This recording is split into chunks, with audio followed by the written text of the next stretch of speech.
Ano Brad? Okay ka na Brad? Brad, Okay, baka piang ni Brad ba? Daming piang Brad. Hindi balik ba? May balik ka. check up ako Brad. Oh, check up muna kita baka bukas. Huwag kang magalala Brad Mikoy. Tulungan kita. Sama sa'yo Brad Mikoy. Sobrang bait mo. Kasi pag yung anak ko na kidnap nila, tinulungan mo ako. Kaya ngayon, babawi ako sa'yo Brad Mikoy. So what's up tol? Isang mapagpalang araw po sa inyo lahat dyan. So dito mga tol, salamat pala sa Panginoon na ginagabayan kami sa paglakad, saka ligtas kami sa pagbaba namin mga tol.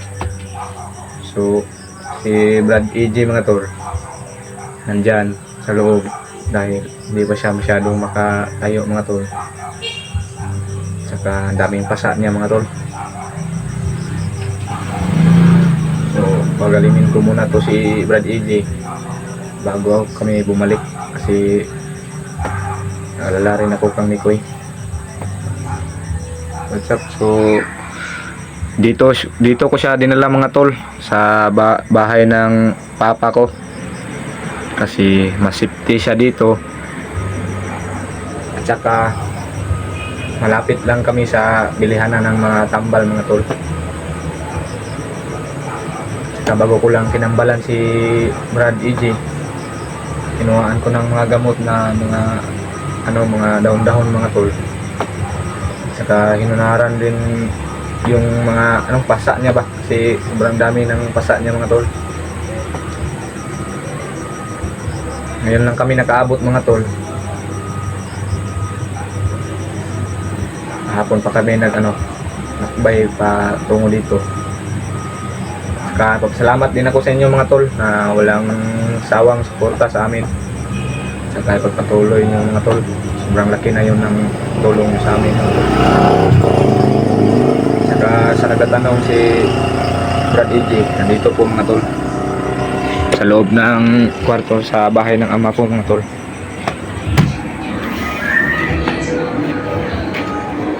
Dito siya mga tol, oh.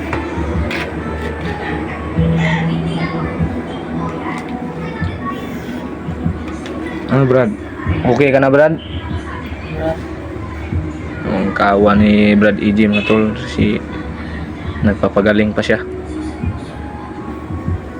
Ang mga pasa niya mga tol, oh. Ayan mga tol, mga pasa-pasa yan dahil sobrang binugbog talaga si Brad EJ. laging ako Brad. Ha? Mainit ko. Sobrang init niya mga tol, oh. Nilagnat siya masyado mga tol. Tsaka yung mga paa niya mga tol, nabulan ko kasi ang daming mga pasa ba, daming hubag. Ang tunog-tunog Yung natinik yung paa niya mga tol, sobrang daming tinik. Bago ko lang kinuha, nilugit ko ng nipper. Sakit ang katawan ni Brad. Ha? Sakit ang katawan ko.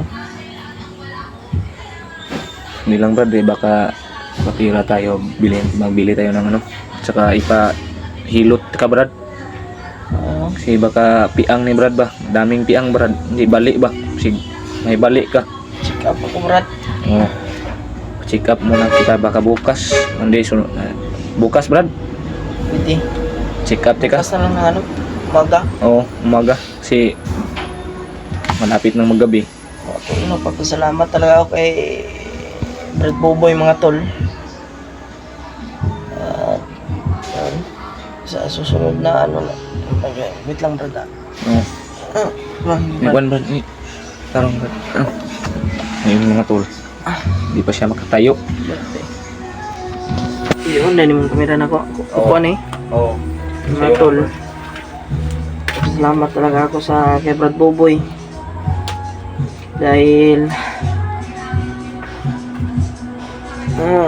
niligtas niya po ako sa kapahamakan.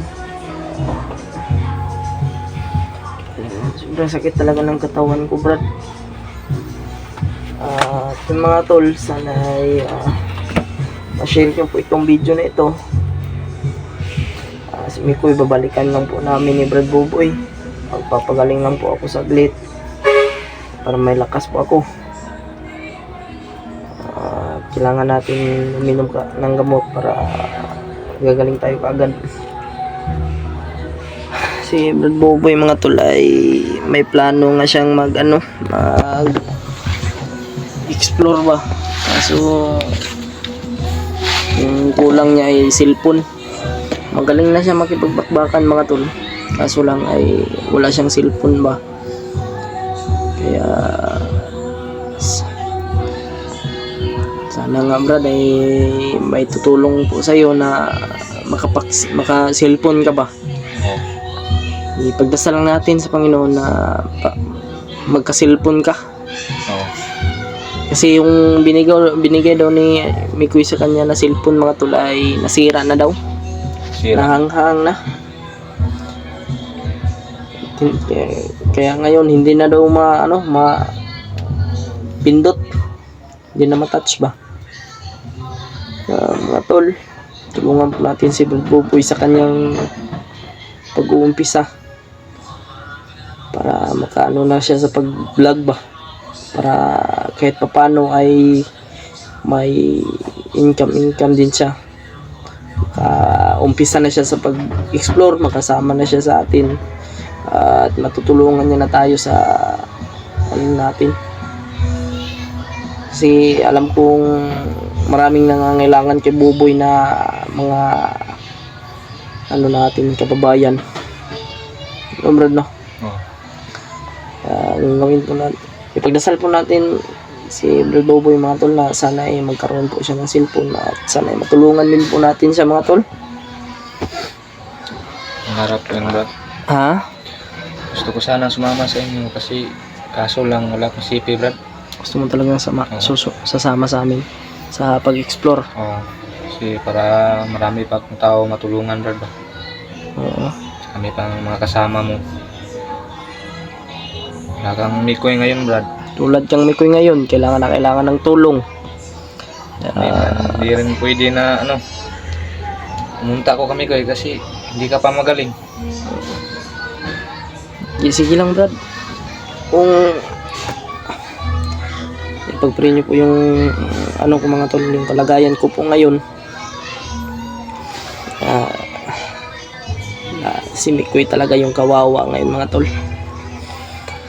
Ang ginawa sa mga hayop, Brad. Grabe talaga yung ginawa ng mga bandido. Mga tol, sana ay kung mag-vlog man ito kung makapag-umpisa man ito si Brad Buboy ay suportahan po natin siya mga tol sa kanyang YouTube channel kung makapag-umpisa na to siya. Kung may cellphone na to siya ay gagawa natin kaagad ng YouTube channel para kaagad ba ma-monetize ng Brad, no? Salamat, Brad. At munang magpasalamat, Brad, kasi hindi pa tayo kailangan pa natin ng cellphone mo. Hanap tayo ng paraan para magka-cellphone ka. Yung yung magandang cellphone talaga, yung quality. Mga tol, sana ay ma-share nyo po itong video na ito. At ngayon magpapahinga po muna ako. Ibibigay ko na itong cellphone kay Brad Buboy. Siya na yung bahala kumausap sa inyo mga tol. Sana tapusin nyo po itong video na ito hanggang sa dulo. Brad, magpahinga muna ako dito, Brad. I-off ko lang yung kuwan. Umigaw ka lang kapag may kailangan ka, Brad. Magpahinga muna ako dito, Brad. Dito muna ako sa labas. Sige.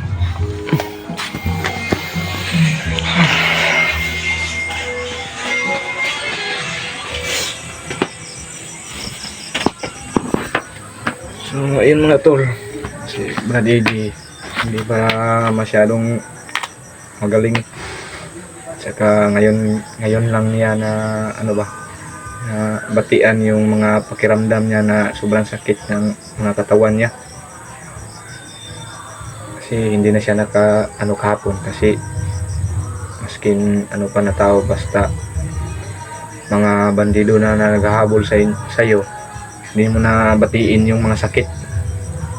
Takbo ka lang hanggang saan ka maligtas, saan ka makatakas. Dahil yung napuntahan namin kahapon, yung pagligtas ko kang AJ, ang Brad AJ, lugar ng mga bandido. Sobrang laki yung bundukan na yun. Yan, buti na lang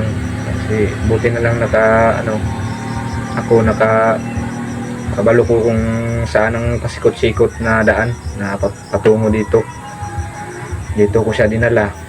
Dahil yung ama ko dito may ano rin sa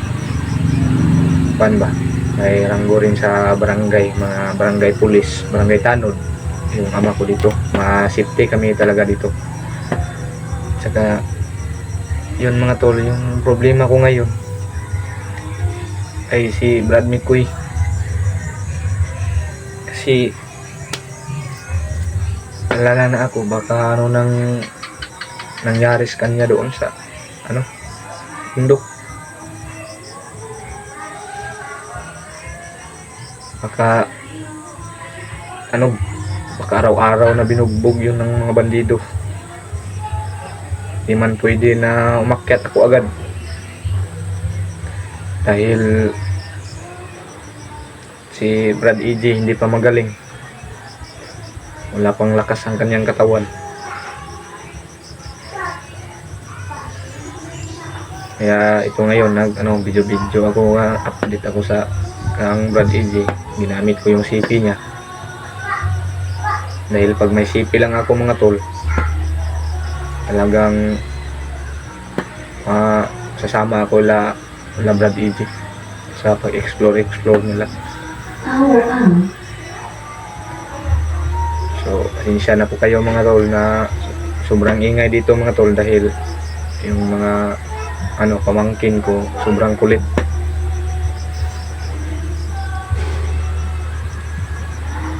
Maraming salamat po sa inyo mga tol.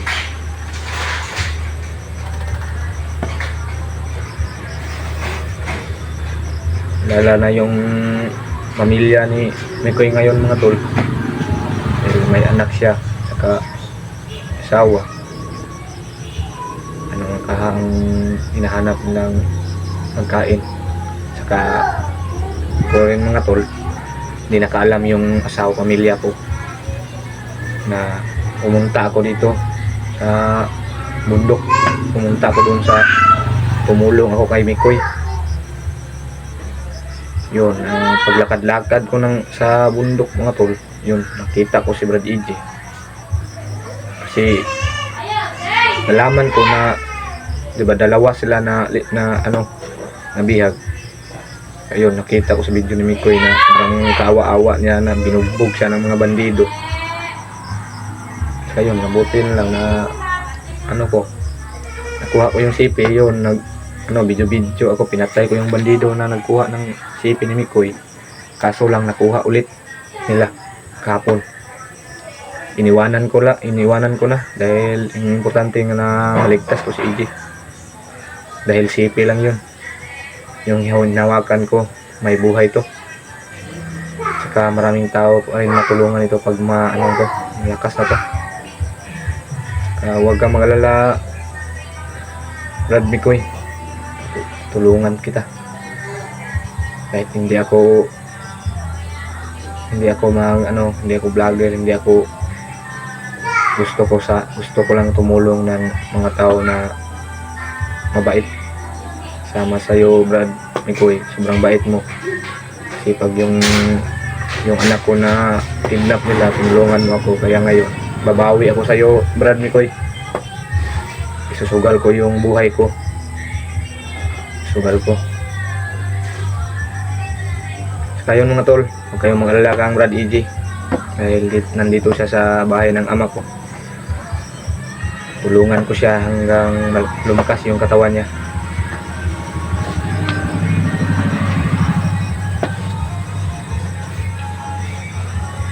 So dito lang, hindi na rin patagalin ko tong video mga tol dahil pakainin ko muna si Brad EJ kasi sobrang gutom niya ba. So thank you mga tol.